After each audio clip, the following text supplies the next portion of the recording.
Hey guys, welcome back. So here we are again with Crimson Gray. It has been a while again since I've recorded, but on the positive side, it actually hasn't been all that long since you guys have probably seen the last video, as this is starting recording around the same time I'm going to be posting an update video, which hopefully you guys have seen, talking about where I'm going with the channel and how I'm planning on getting back and invested to it. Alright, but the content will be changing a bit. Of course, if you guys have any recommendations, please do feel free to put them in the comment section below, or, on the community tab on the channel as well. Anyhow, enough introduction. Let's get back into the game.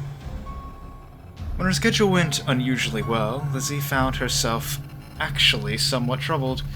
She had no reading for classes, the shopping had gone quickly, and nothing had slowed her down. That meant that she had a surprising amount of time. On the one night, John needed to work late at the library. For a little while, she busied herself tidying up the house and cleaning her knives, but she found herself anxious. It was no serious premonition, just an uncomfortable feeling. She was glad to have him in her mind, and she was sure she would soon find his song again, but she also wanted him in the flesh. She spent a while writing in her notebook. Many of the pages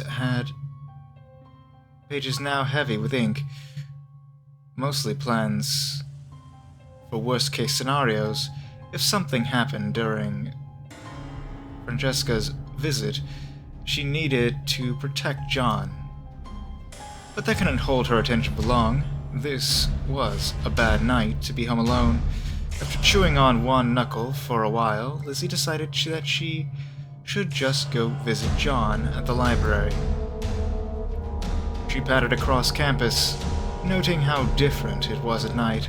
The normal dorms were still bright and would become progressively louder as the students started to party.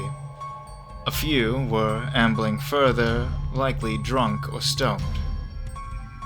They had been invited a time or two, but for the most part, she and John didn't have connections to those crowds.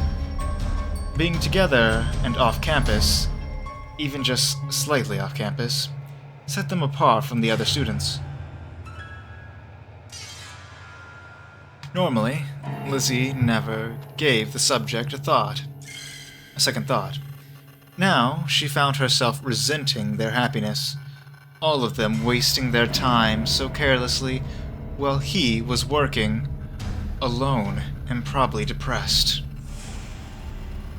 If she urged him to take fewer shifts, he would. Lizzie knew that, but as much as she wanted more of him, she didn't want to unfairly force him to do that. If John thought the extra work was necessary, then he was probably right.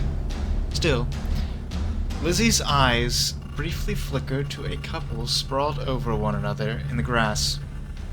Neither a threat. They were pulling at their clothes. Though, and well past the point of just making out. Before they finished college, she wanted a moment like that. Not doing something like that in public, but simply being together by the trees, enjoying themselves. College should be a time of happy memories. Light years between the drama of their meeting and the difficulties of adulthood. She wanted something she could remember forever, maybe capture in a picture. Yet, right now, everything was so complicated. Lizzie frowned and looked away, increasing her pace. It wasn't fair. The library itself was basically deserted, since few were doing research on a Friday night. That was why John ended up with a long shift, and why he took it, getting paid to do his own work. Lizzie found herself shifting to walk silently instead of giving any sign of her presence. This could be a good opportunity to observe him, without him being aware. It had been the first way that she had come to love him, and though the other ways, since coming to know him were better, watching still held a special place in her heart. She peered around a bookshelf and finally spotted him. John sat behind the desk, reading from one of his books. He was making decent progress, brow furrowed, in that concentrated look that she so loved. But occasionally, his focus seemed to waver.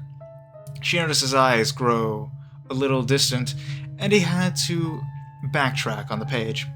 Sometimes, when he did, he would look at a sheet of paper beside him for a while, occasionally make a note. Were they just his notes? But she knew John's note-taking habits extremely well, and that wasn't how he usually operated. It was as if he was trying to read, but simultaneously distracted by thoughts of something else. What could it possibly be? Her mind imagined that it was some kind of love letter, but she discarded that possibility as quickly as she could. No, John wouldn't do that. If he wrote a love letter, it would be to her. He looked so sad, though. Lizzie stared as if her gaze could strip away his skull and reveal every thought inside.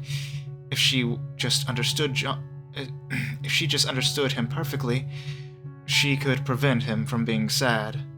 There would be no anxiety then, only perfect trust for one another. Lizzie retreated further in the library, just in case. He looked up in her direction and watched him from a vantage point even he wouldn't notice. He did glance up a few times, almost as if he felt her watching, but she was too well hidden. It was wonderful that he could almost sense her. But Lizzie needed to watch him for now. Eventually she would understand. Hours passed in a flash, and suddenly John was standing and yawning. After so long of his stillness, it was almost startling. Apparently, his shift was almost over, which meant he would need to lock up. Deciding that she had watched enough, Lizzie sneaked through the back stacks and approached from near the entrance again. Beaming, John smiled the instant he saw her. Yeah, I saw the change of expression too, that's really cute. Oh, Lizzie, I hope you weren't lonely. I just wanted to come greet you once your shift was over. You're a sight for sore eyes. After this dead shift, just give me a moment to lock up. It didn't take him long, and then they were walking across campus, back home. Her arm through his, and her head leaning against his shoulder. They passed the couple, now lying still on top of one another. John seemed a little surprised, but just shook his head. Lizzie inclined her head toward them, then looked back at him and raised an eyebrow. Sorry, I can barely keep my eyes open. That's okay. I know you've studied hard. Let me help you rest.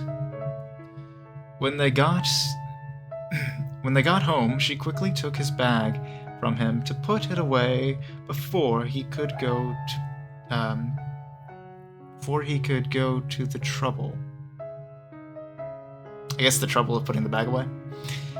If she acted quickly enough, he wouldn't need to use any more energy to make decisions and could just relax. Yeah, so that's what it was. Sorry, I read that, so I was like, wait, what? And then I was like, oh yes, that makes sense. Eventually he fell asleep, his head on her lap, finally looking truly at peace. Lizzie stroked his hair and stared down at him, watching. Are we gonna get a change of perspective? No. Okay. It's just like a time skip. Life proceeded normally enough. A significant part of campus was busy preparing for the arrival, but there were even more people who didn't know or didn't care. But it mattered to John, so it mattered to Lizzie. Yeah, that's the thing with college events too, isn't it? Like, even when they hold events, there's so many students that don't even know about the events going on or just really don't care. Because I remember they had speakers that came to my school and these things that happened. Most of them I didn't know about, when I was going, and then one of the ones I did know about, it was I was I really don't want to go to that. No, why are they here? Be gone. But, it's just like, I just went about my time normally. I don't even think it was at a time where I was at campus, or if it was, I was in class, so I didn't, it didn't bother me. But, yeah, just a random story time with Taka about his university days, right? Lizzie had joined him in spending time with the preparations, and it had seemed to go well. She was glad to see John invested in something like this. But when she came home from class one day, she realized that she might have gotten it entirely wrong. John slumped on the couch, too unfocused to notice her. There was an emptiness in his eyes that she hadn't seen in some time, immediately making her heart hammer in her chest. "John, are you okay? Is something wrong?" "I'm just a little tired. There's not a problem or anything." "Of course there's a problem if you're not feeling okay. You don't have to pretend to smile for me, John. It's okay to be sad sometimes." "Thank you, Lizzie. It's nothing specific, I'm just having a bad day." "Stay right there and don't worry about anything." Hey guys, just want to send that message to you guys away as well, okay? Don't beat yourself over feeling sad. If you're so sad that you feel like you force yourself to smile, depending on who you are around, yes, that is something we have to do. But if you're around those who care about you and those who understand you, and you don't feel like it's burdening to them too much, open up. Be honest. You know what I mean? Now, if there's someone else who's also struggling, that that saying you like that might push them over the edge, of course, you can take that rationality to it. But don't think of it as you're burdening someone, especially if they're, in a condition that you're going to bring down their day. But don't do it to random people. Do it to people who you're comfortable with. You know what I mean? Like, I work with chat, and some people do that to me, and I'm just, a chat agent. I'm like, there's not necessarily that connection there, because, that's a professional setting. It's not necessarily where it should be. But that's not saying you guys can't do that to me here. Like, if you have a problem and you're okay with it being a little more public, you can do it on the channel. I'd recommend not, just because I don't want you to put your, stuff out there publicly. They were to come back and hurt you. But if you're really feeling it and you want to talk about, on Discord or something like that, and you really want to reach out to me, you're having a lot of trouble, feel free. I do want to help if I can. Even if we might not know each other yet, we may become friends, because obviously if you're interested in my content, we have similar interests. I'll have to get you know you. But that's enough aside. Again, that's one of the contents I want to start doing is motivational stuff. So again, guys, just do your best, hang in there. And if you need help, don't hesitate to reach out. She skipped closer and gave him a quick hug and a kiss, but didn't try to press. Instead, she moved on into the kitchen, getting something simmering. When John was depressed, he didn't want to eat. She had learned that trying to force it could turn bad, but the smell would slowly get through to him. While doing her work, Lizzie headed into their bathroom and counted his depression medication. It didn't seem like he had forgotten or that he had taken more than usual, which was good. But those medication helped, it couldn't make his life perfect. There had been a time when she had desperately hoped that she could do that. She still wished that she could, but she knew that his sadness didn't mean that he didn't love her. All she could do was be supportive. When she came back out, he had slumped back further, but she saw a bit more relaxation in his posture. Suddenly, her heart ached with love for him so intense that she had to support herself on the doorframe. She didn't deserve him. He was always so supportive, so kind, even when it cost him. It was easy to just bask in his presence, to see him as a shining paragon. But her John was human, had limited resources. If she had missed the signs, as she sometimes did, one of Lizzie's fingers slid up to her mouth, and she started to bite down on it. But she pulled back. John wouldn't want her to do that. Instead, she moved into the room, determined to give back this time.